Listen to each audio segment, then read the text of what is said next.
18. Annabeth conquers all with herbal tea. I wished Ellison would make up his mind. Throw me out of the water, drag me into the water, pummel me with sarcasm. There were so many interesting ways to kill me, he couldn't decide. To be clear, I'm not an easy person to drown. But when there's a river god tossing me around at the bottom of his grotto, flushing gunk through my nostrils and mouth, it's like trying to breathe in a sandstorm. I was blind and disoriented, slamming into rocks, unable to concentrate, and that made me angry. Demigod powers can be weird.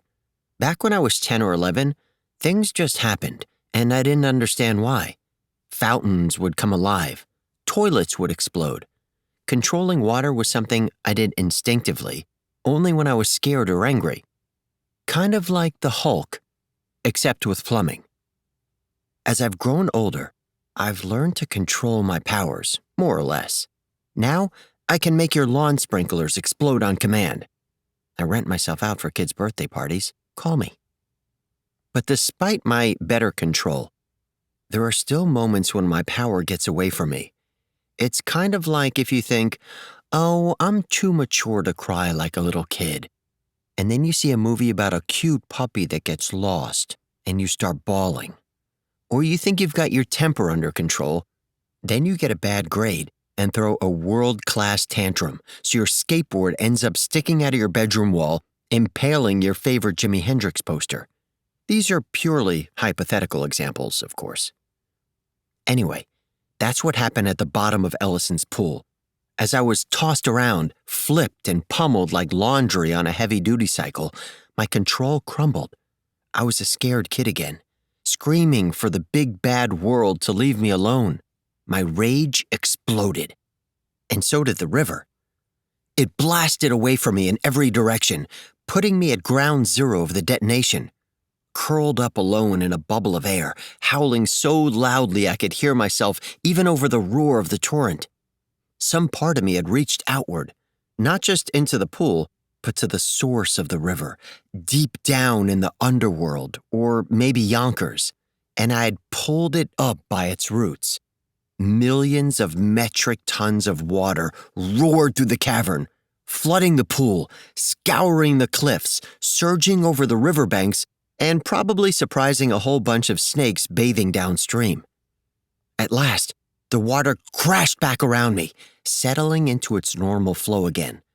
I was trembling, strung out, and terrified by what I'd done. I don't know how long it took me to regain my senses. Seconds? Minutes? As the silt cleared, I looked up and had one clear thought. Annabeth. If I had accidentally washed her into the Atlantic, I would never forgive myself. I shot to the surface. I shouldn't have worried. On the ledge above, Annabeth sat with her ankles crossed, talking calmly with a very rattled Ellison. The river god leaned against her like a shell-shocked refugee, shivering and completely coated with river silt. His man bun had come unraveled, so his hair now looked like a dying yucca plant. I had no idea, he said, sniffling. There. Annabeth put her arm around his shoulders. It's okay. He can be scary when he gets worked up. I floated in the pool, wondering if I had surfaced in some alternate dimension. Annabeth was comforting the dude who just tried to drown me, and she seemed to be calling me scary. Then she looked down and winked at me, a sign that meant, just go with it. You have to admit, though, she told Ellison, Percy did a great job. A great job? I wondered. What was she talking about? My head wound seemed to have healed itself in the water, so I probably wasn't hallucinating. Then I scanned the grotto.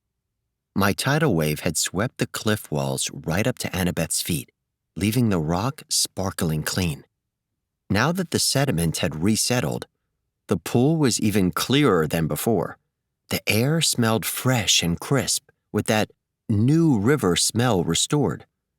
The current flowed stronger and colder, rushing through the cavern with a jubilant clamor, like an audience unleashed onto the streets after a great performance. I had apparently given the River Ellison my super deluxe Poseidon wash package, complete with triple foam conditioner, undercarriage rust protection, and extreme shine wax. I looked around for the staff of rainbows. I didn't see it. With my luck, I'd probably blasted it all the way to Harlem. Annabeth was still patting Ellison's shoulder, making comforting sounds. When I locked eyes with her, she pointed with her chin, telling me to look downriver, but I still didn't see anything. Ellison shuddered. I didn't know I had so much water pressure. The flow is great now, Annabeth said. It should help with your vinyasa. You think so? Absolutely, and I've never seen a cleaner river. If you find any spots Percy missed, though, I'm sure he could— No, Ellison yelped. No, it's wonderful. He said wonderful, as if it meant extremely painful. Sorry, I blurted out. I couldn't believe I was apologizing for rescuing myself from a guy who had tried to kill me, but I felt bad for him. I got a little carried away. He winced. No. I asked if you could clean the river, and you did. That will teach me to use sarcasm. For once, he didn't sound sarcastic. Annabeth gestured downstream again like she was telling me, right there, dummy. This time, I saw what she was pointing at. About 30 feet away, Iris's staff had wedged itself into a crevice right above the waterline. The oak shaft gleamed. The elaborate herald's crest glowed with a warm yellow light. Not a speck of grime on its celestial bronze designs. If it's okay, I said, I'm just going to— I pointed to the staff. Ellison wouldn't meet my eyes. He only nodded. I had the feeling he would have had the same reaction if I demanded he hand over his wallet. Wow, I was such a terrible person. As I swam downstream, I heard a faint strand of music drifting through the air. Grover's panpipes, somewhere far across the cavern. He'd given up on Duran Duran. Now he was playing the Beatles' Help. I took this as a subtle message that he was getting tired of leading the snake parade. I grabbed Iris's staff and swam back to Annabeth and Ellison. I was hoping that Annabeth might throw me the rope and help me up, but she didn't look like she was in any hurry to say goodbye to the river god. In fact, she had pulled out her thermos and was pouring him a hot beverage. So this is a nice rosehip chamomile blend, she told him. I think you'll find it soothing. Ellison sipped the tea. Lovely. What is going on? I asked. I wasn't really expecting an answer, which was good, since I didn't get one. How often a day? Ellison asked Annabeth. Oh, I try morning and evening, she said. Also anytime you want to meditate. Here. She handed him a couple of extra packets. No caffeine. I'd stay away from that green tea. It's stressing you out. I suppose you're right. The god sighed. So, for a new schedule, perhaps we could reserve every other Saturday for demigods to clean sacred objects. Is that fair? More than fair, Annabeth said. Totally, I agreed. But right now, we've got a friend being chased by snakes. Annabeth frowned, like I was ruining a nice moment, but Ellison drained his teacup and handed it back to her. Of course. Good luck saving your friend. And, He swallowed nervously. If you were serious about a whale yoga course at Poseidon's palace— Oh, I never kid about whale yoga, I promised him. I'll put in a word with my dad. Ellison wiped his nose. Thank you, Percy Jackson. And Annabeth Chase. You've been very kind. Then, clutching his packets of herbal tea, Ellison liquefied and spilled over the side of the cliff.